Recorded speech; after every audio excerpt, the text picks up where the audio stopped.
So thank you for joining with me in this class. Thank you so much just for being present here, just for taking time, just for listening, just for joining with me in this great adventure of awakening. And an adventure it is indeed. You never know what's going to happen. And that is good, that's great, because that keeps you curious and that keeps you like in an adventurous mode. And that's exactly what we need in order to wake up. You know, you really want to discover what's beyond the things you already know. So this truly is a real adventure. So I'm really happy that you joined and that you decided to put the world on a shelf for a moment and leave it for what it is and relax, just be with yourself. Today I got another like bouquet of great, great parts, great flowers. I can hand over to you like a whole box of gems if you want. And so I can start with the serious stuff and end with the incredible, beautiful, or I can do it the other way around. I'm not sure yet. So we'll see what happens. One thing for sure, I will use something of Joel Goldsmith, and that is impersonalization. Because this week a question came to me about it, like how do you do that? How do you impersonalize? And that's maybe where it all started for me, like in this teaching. Like impersonalization is quite interesting. Joel uses the word a lot, and so it's actually, there's no way of doing that. You cannot do that without the help of somebody who knows. So, and that doesn't mean that you have to find somebody on this planet that can help you with it. No, you can just start looking inside yourself for your Holy Spirit. So the person that asked me the question, like, how do you do impersonalization or nullifying error or whatever that is? Like, how do you do that? Is like resign as your own teacher. Like you have no idea. You don't know how to impersonalize because you literally personalized almost everything. Like you have a personal body, you have a personal wife or husband, or you have a personal mate, or you have a personal partner, you have a personal dog, personal tree, maybe even a personal car, a PC, a personal computer, and your smartphone is pretty personal, and you name it is personal. Like you got your personal house, your personal tree, and on and on and on. So you personalized everything, and on top of that, you identified with it like you're insane.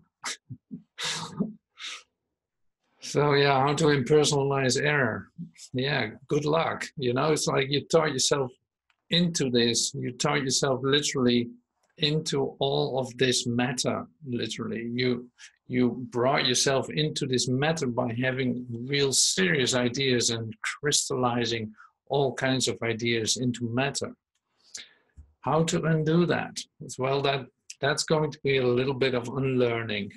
And that unlearning is something that is taught by someone who is luckily with you, and that is your Holy Spirit. So there's a personal computer where this is happening on. You know, it's like unbelievable. So, like I said, you identified with all of this too at the same time. You identify with everything that you called your own. You say my.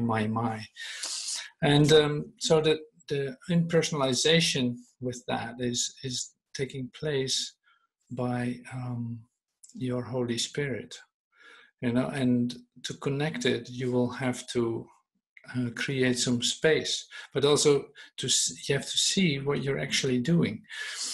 So the impersonalization of all of this is actually an invitation to step into a whole different dimension.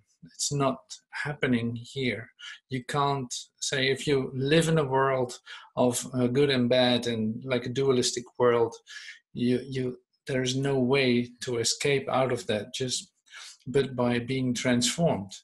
So it's like you either step into a whole different frequency or dimension, whatever you want to call it, in order to have a new you experiencing a completely different reality.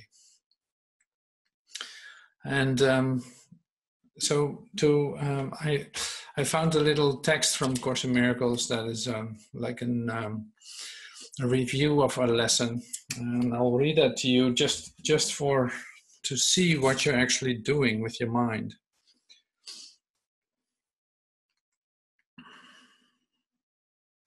So here it is, like, whatever I see reflects my thoughts. It is my thoughts that tell me where I am and what I am. The fact that I see a world in which there is suffering and loss and death shows me that I'm seeing only the representation of my insane thoughts. And I'm not allowing my real thoughts to cast a beneficent light on what I see. Yet God's way is sure.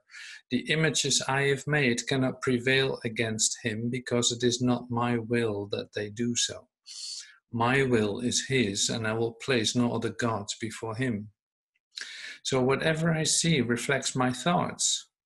Like all the images I see reflects thoughts in my mind. And I want to make them real. That's why they are there. I want to materialize them. I want to show everyone that it is true, that I am really this and that my dog is really mine. So that is very important to a human being. But in order to see things differently, you will have to be taught again. You will have to learn this anew, and you need a teacher that is not your own. That is not you as a human being. And why don't you want to continue as a human being? Well, that is something. That is quite something. So I will read a little bit of Joel, because he's bringing us down into the humanness, so to speak, of personal humanness, and he shows you how how a whole new principle can be brought in as a revelation. It's only one paragraph, but it's very very clear to me.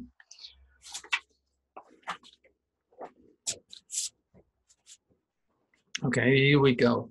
Now, recognizing that this human consciousness is operating universally, the next question comes.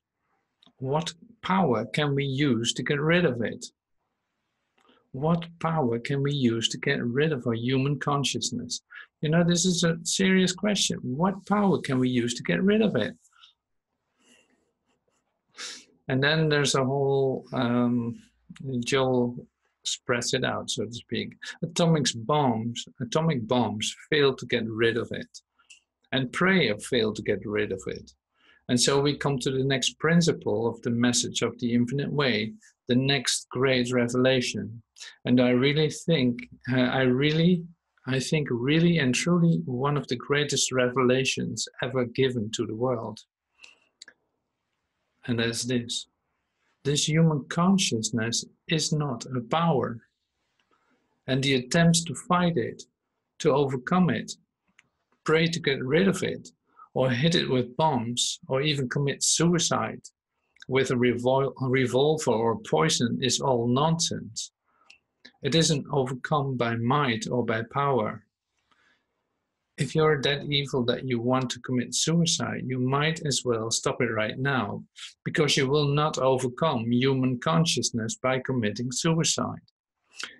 You merely remove your body from the earth and go right on as the same human consciousness of good and evil. And if you have any idea that finding some new way to pray, or if you could study the thousands of books on religious subjects that have been written, you would know that every way to pray must have been discovered. There can't be left in heaven or on earth a new way to pray. None of them have succeeded. You might as well give up prayer. And this is what Joel says, praying as a human being. You know, you might as well stop praying as a human being. So in order to change your mind, or in order to impersonalize or to come into your Christ vision, you will need to be born again. And how's that supposed to happen? It's like that starts with telling yourself and making the decision with yourself to resign as your own teacher. Otherwise, it will never happen. Like if you still think that your ideas are pretty good, or if you still think that can deal with the world in the right way, then you're full of it. So you will not be able to wake up out of it, and that is slippier than you think. It's like the human thinking is so ingrained in most of us. Like in order to get out of that, you will need a systematic way to work with your teacher and to spend time with the teaching, and a miracle will have to happen. And what that is, you will discover. It's like you can't control it. So I'm very happy that you joined with me today in this class, just in order to sit with me and have this as information coming to you, because it is quite a serious start. Like I said, we can choose what we want. We can do this great prayer, but I will do that at the end of it. Or a great poem, not prayer, at the end of the class. But now first we're going to start really looking at our human consciousness, or like actually we already started with that, and it is like my thoughts do not mean anything. Like I've given them meaning, but I have to say like, no, I want to see this in a totally different way. This can't be true. This sickness can be true. This suffering can be true. Or this murder cannot be true. So there has to be another way of looking at this. And I will have to drop my backpack full of ideas about how the world is operating and who is good and bad in this crazy world. So that is so great that we have an opportunity that you actually have a choice to get out of that. So impersonalizing error is something you shouldn't do by yourself. It's like, no, you will not be able to analyze your own thoughts or to work with your own thoughts in order to get out of that. Well, if you were successful at that, you would have already, and you can't. So you're quite stuck in the middle of your own maze of nothingness, like your maze of very valuable ideas to you until they aren't. But you're caught in it. So if you admit that, then there can be a way out of it. If you don't even admit that, then things will just stay the same, and you will just see the things repeated over and over, where you actually feel that you're suffering, and you feel that you're not even happy, that you don't even know what a deep, deep happiness is. And you think that only can happen a few times in your life, that you have a peak experience of maybe falling in love with someone and having a good laugh, and find out 2 days later that the story isn't that great, or something like that. It's like these moments of human happiness are just very scarce. There's a lot of it's lacking happiness. It is doing okay and being fine, but not totally ecstatically happy. And why wouldn't you want that? Why would you want to suffer as a human being? Why would you want to stay in this frequency of humanness? So you'll have to become aware of that it's actually the case. So, and also that there's a different way of looking at it, but first also admitting that you're really in the middle of it, that you're actually believing that is true. And in your day, you get enough opportunities to discover, like, oh my God, I still believe that there's value in suffering, or there still is, you can still, I still believe that there's such thing as disease. So that's maybe the little bridge to the next step that I want to put in, and that is, okay, if you see that somebody is ill, or if you see that somebody's suffering, what would be an appropriate empathy, you know? So we all know the idea of empathy, and in the Christian, if you have a Christian background, you're very familiar with serving others and all of that. So empathy is then a very tricky idea in that sense, because it is like you want to feel for the other. And one of the ways of the ego, or you as a human being, tries to look at suffering is that you want to suffer with the person in order to share some love or something like that. You know, that is your idea of empathy, of feeling with your sick whoever, you know, and that is, you don't know better until you hear a different vision of that. And so that is the same idea. So in this idea of empathy, you have a choice in order to go into the humanness suffering, the personal suffering of someone, and say suffer with him. So making the suffering real and suffer with him, that will bring you, you know, into your humanness. And imagine that there's a way different than that, so that you can do this, like can deal with this in a totally different way. Wouldn't that be incredible? Because we all know the idea of you almost feel like a liar if somebody's really in pain and you sit there and you can see the suffering. Maybe you're driven to tears and like, oh my God, he's suffering so much. And that's all good and well, but it's like, no, you don't want to make this suffering real, because you already know that this is a dream, and you already know that there is in God, there is no such thing as suffering.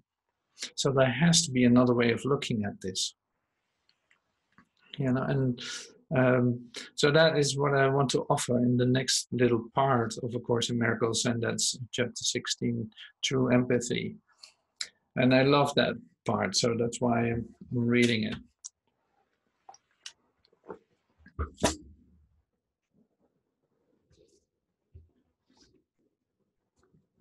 So there are 3 paragraphs that I want to read, but I'll do one by one, or one word by one word.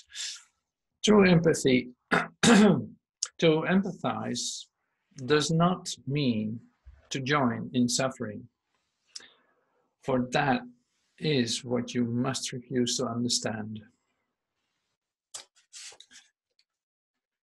That is the ego's interpretation of empathy, and is always used to a form of special relationship, like personal special relationship, in which the suffering is shared.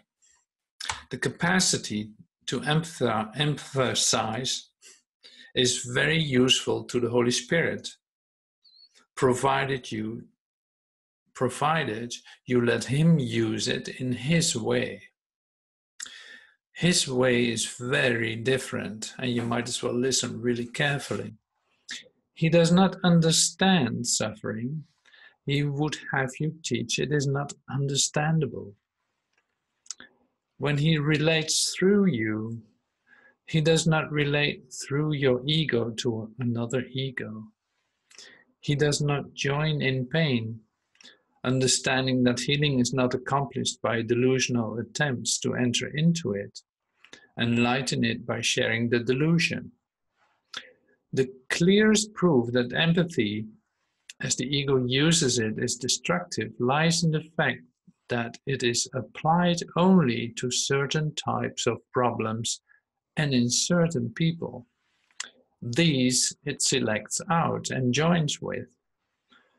See, just admit that to yourself. Just see how you did that in your human time.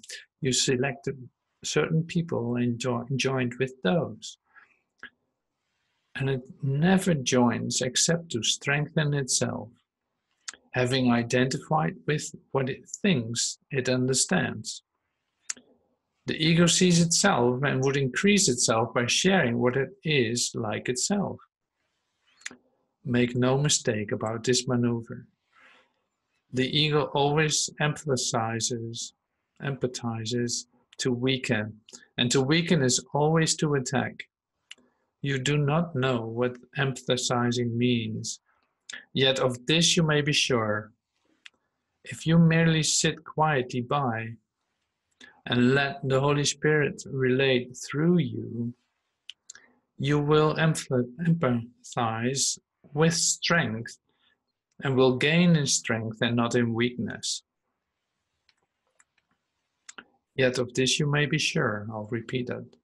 If you will merely sit quietly by and let the Holy Spirit relate through you, you will empathize with strength and with gain in strength and not in weakness. See, that is what I love to share because it is so, it tells you exactly what to do. You know, it's like let it work through you, but not as an ego joining in suffering, but just as use of strength to increase and in fact cherish the meaning of love in it. So the other paragraph that I chose for this too is this. The meaning of love is lost in any relationship that looks to weakness and hopes to find love there. The power of love, which is its meaning, lies in the strength of God that hovers over it and blesses it silently by enveloping it in healing wings. Let this be, and do not try to substitute your miracle for this.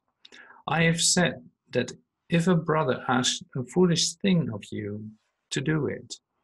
But be certain that this does not mean to do a foolish thing that would hurt either him or you, for what would hurt one will hurt the other.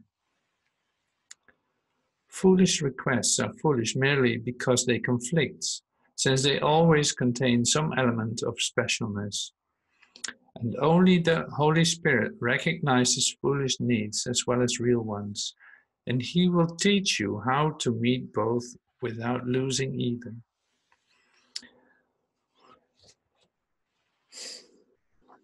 So this is so great about being in spirit communication. You know, the great part of it is there's always two to benefit of it.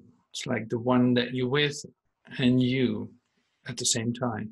Like there's no one getting better off out of it and the other one is losing something. No, it's always the best for both worlds, so to speak, the best for both. And that is what I love about the whole spirit communication. Like you can't imagine, you can't come up with a solution that will be the best for all of the involved. So that means also that your part in this, like to truly empathize. I have a little difficulty speaking the word, but that's okay. So to truly empathize is then to come from the spirit communication. And that means that you hold back. You hold back in terms of you step back and let literally spirit lead you the way. So if you feel moved to speak, you will speak. And if you feel moved to be quiet, you will be quiet. And that is, you know, that is so great about it. You can totally trust what is given you. And if you look at the whole situation that you find yourself in, or the circumstances that you find yourself in, you see something shift that you could not have imagined before that could happen. You know, and that is like, that's an incredible treasure. That's an incredible thing to give. Like you literally are coming and becoming the Christ in this world. You're literally bringing your light in as the light of the world. So that is truly what impersonalizing is, you know, bringing your light of the light into this world by you, through you, but you only have to step back out of it. It's not that you have to do something. No, this is a matter of awareness. You allow that to occur. And that is, so it's applicable in every situation. And it's just that you are aware that you can, that you will apply it, that is, yeah, you have to be alert in it. Otherwise you fall into a human response, like you immediately fall into personalization or ego comparison and giving advice or whatever, whether or not it is asked for, so be aware of the gift that you actually have to give in this to yourself, and in that receiving of this gift for yourself, you extend it to whoever is with you. So that's a beautiful example actually too of the impersonalization, because the impersonalization can only take place if you allow spirit to teach you what that means, or to come through in your extension of yourself. There's no way that you can understand it. There's no way that you can come to a solution by analyzing the situation. Well, and check for one day how many times you try to do that. So, it's like, yeah, you need a teacher. So you resigned as your own. So you need a teacher, and you will have to ask for him in whatever situation you're in, or whenever during the day that you think like, something is not really working out.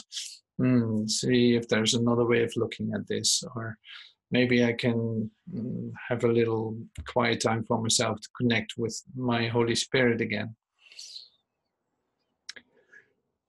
Okay, well, that was really great too. Let me see, what else did I have in mind before? There's one little exercise. We can do that now too, until we get to our beautiful poem. I can't wait to read that. Let me see.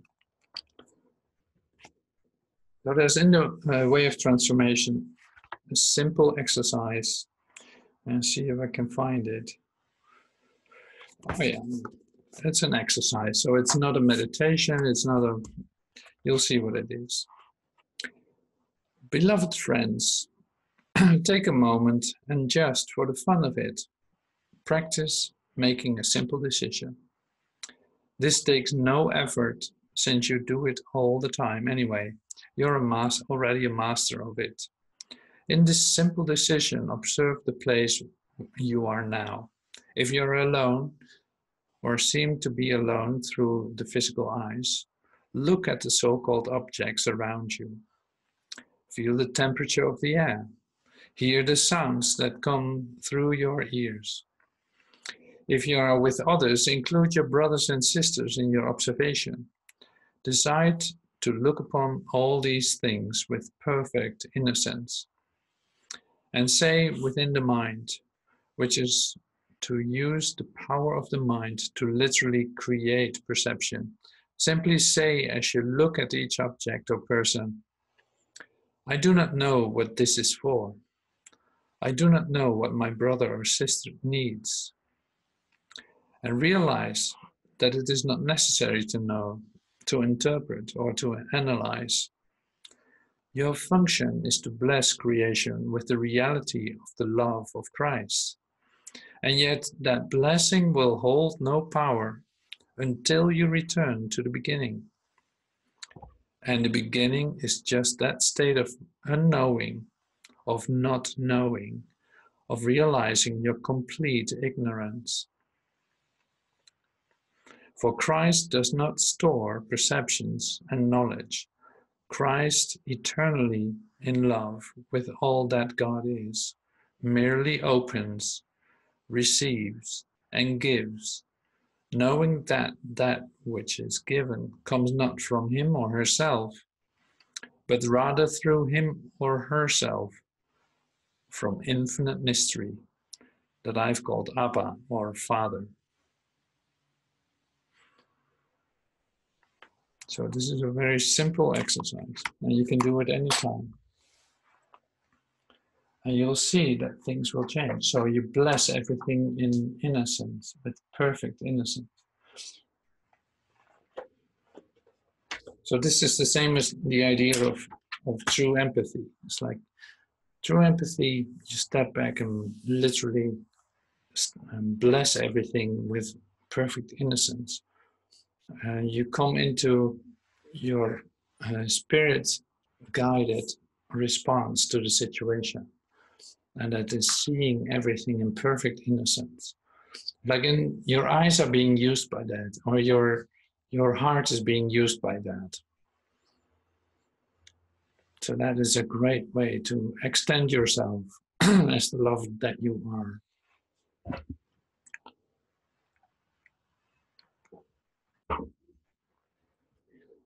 So now I promised to read you a poem, and this poem is coming from The Way of the Servant. It's another book of The Way of Mastery. Like The Way of Mastery has 4 books. This is book 4 of it, and the way of the servant is literally you as an extension of the love that you are. So in this poem, I will read it to you. It will take a moment to get into it, but it's so beautiful, and it will speak through you literally. So it is literally a poem from out of time, and I thought it was a great gift to share with you today, and so I'll do that.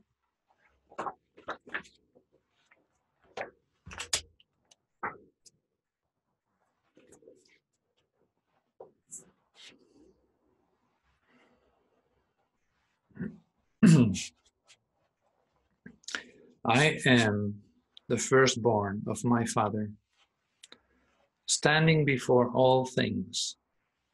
Moving not, I travel far, embracing all things. I touch myself. Creation arises within me. I am the first and the last, the Alpha and Omega. Fulfilled beyond all measure, I need nothing. Possessing the whole of creation, I desire nothing. That which has been, I am. That which is, I am. That which shall be, I am. Looking far, I behold not my ancient beginning. Gazing near, I see not my end. I am a circle of heavenly light, embracing all things, knowing all things, allowing all things. My splendor fills the vastness of space and is contained between 2 thoughts. The wind is birthed from my holy breath and carries my glory to all far places. I am the power by which all dreams are dreamt. I am the purpose of all actions performed.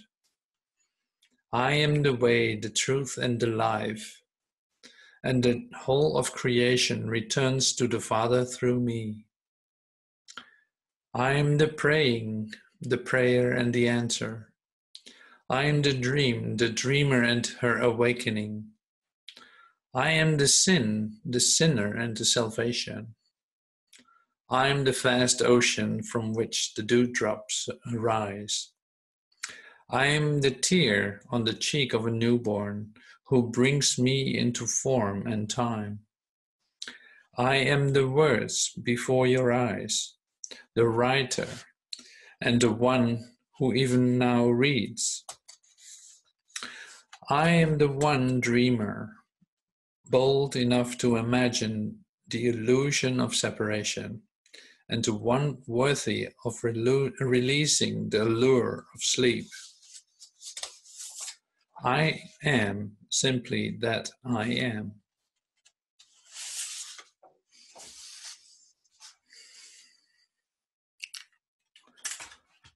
So I love to share that with you. I think it is a great poem.